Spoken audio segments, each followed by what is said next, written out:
In this presentation, we shall discuss memory-based reasoning, which is a technique under nearest neighbor approach, just like another technique like k-nearest neighbor.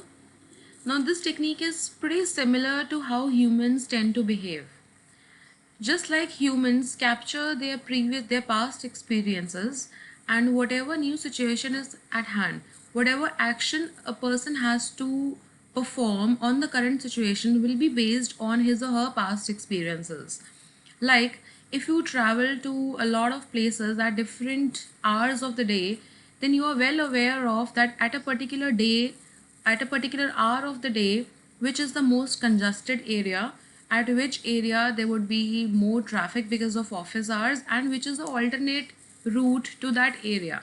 So if you have to go to a nearby location at an hour of the day, from your past experience you will try to capture the information and you will decide whether to take the original route that is shown by Google, or you will take an alternative route because you know that it is going to be congested at this point of time.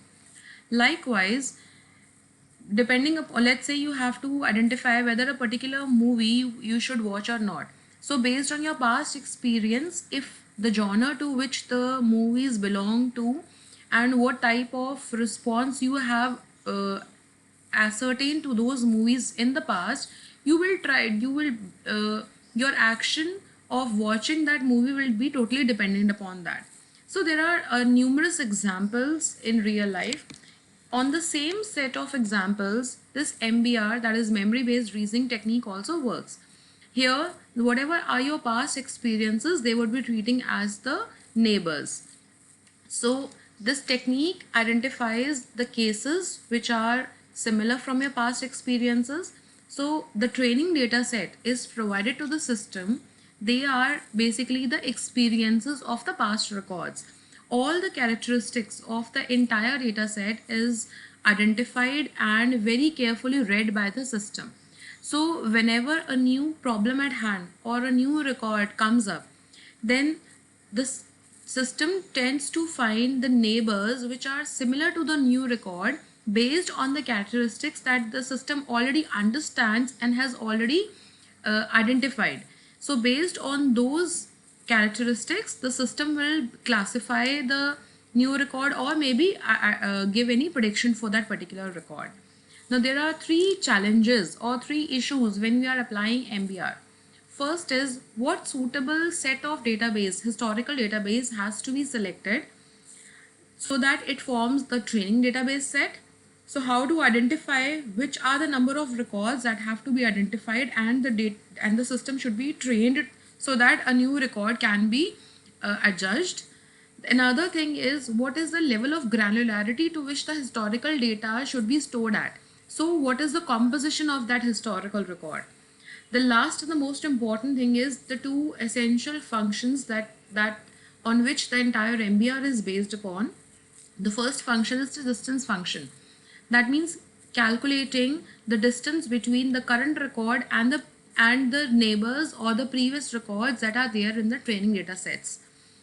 Another function that is applied is the combination function. Now whenever the MBR solution is applied, the system tends to identify the neighbors which have less distance to the new record. All those neighbors are identified and captured. Now a combination function is applied on those different sets to identify which is the most probable and most suitable neighbor to whom this record is similar to, and the same can be predicted as the final answer. Now we have considered here as a case for identifying which is the last book that is read by the respondent based on the information which is captured from the previous past respondents.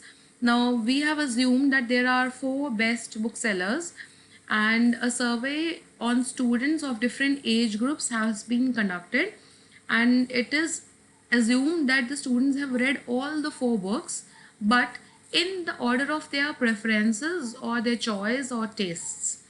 Now whatever book the student has read in the last has also been recorded in the survey. The objective of this entire study is to identify the last book, or to predict the last book which is read by the new student based on the training data set that has already been studied by the system. Now, the entire data of the students of belonging to different age groups have been characterized under 4 groups based on different set of books that are read last by every student, and they have been plotted in the form of a scatter plot. Now, every on scatter plot, this symbology represents different types of books. For example, circle represents the book timeline, plus represents the great generation, square the last precinct, and triangle the O'Reilly factor. Now, whenever a new record or a new student comes up and we have to identify what is the last book that was read by the student, based on the characteristics of the student, the record is plotted on the scatter plot. Now, for example, here in this case, this is a new student or a new respondent which has been plotted on the scatter plot. Now, distance between this particular student and the nearest neighbor is calculated. That means in the age group of 15, I am considering here, in the age group of 15, you can see a question mark, that is the new respondent, and the nearest circle. So that nearest circle is another respondent with the similar characteristics. Likewise, different neighbors which are nearest to the current respondent that are identified. Now, a combination function is here applied to identify which is the most nearest person. So encircled in green shows the neighbor which lies most near to the new respondent, and it can be predicted that this respondent is going to watch it has basically read the last book as the timeline. Similar is the other cases that have been plotted here. Applications of MBR are not restricted to these 4 areas, but these are the major areas where you can see the application. First such case is fraud detection.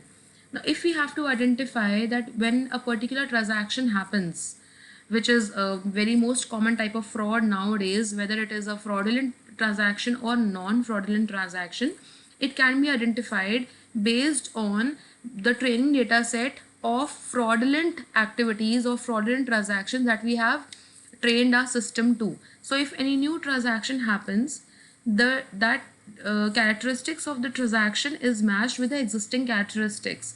If there is any nearest neighbor that is identified, then the current transaction will be flagged as a fraudulent transaction, and any investigation further upon it can be done, or maybe the card can be blocked, or maybe the account can be seized, and henceforth any action could be taken.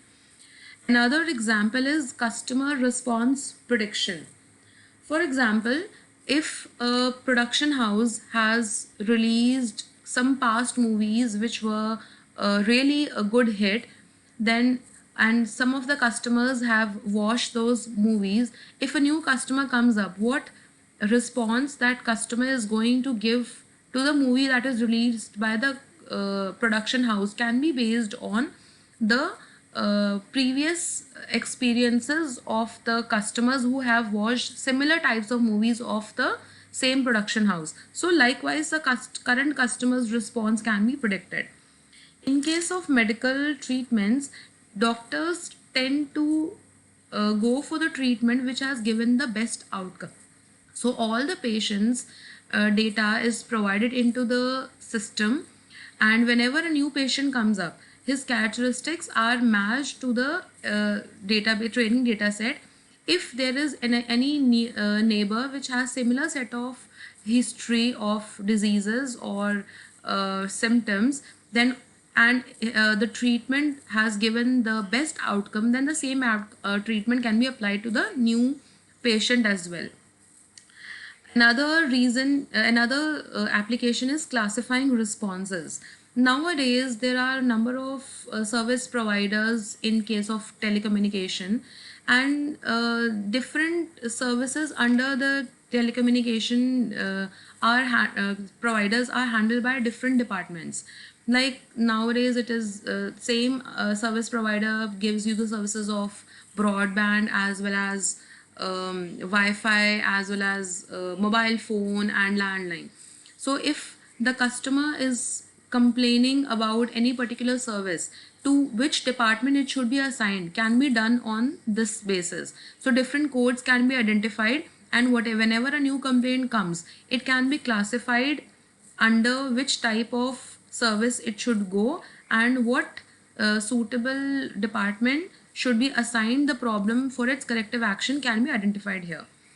MBR has certain strengths like whatever data set, training data set is provided to the system, it treats the data as it is without making any modification, and incorporates both the distance and the combination function so as to identify which is more close neighbor and which are very distant neighbors. When new data sets are provided to MBR for training purposes, it adapts easily and refines its search method, and also it gives good result without undergoing any lengthy treatment. That's it for this session. Thank you.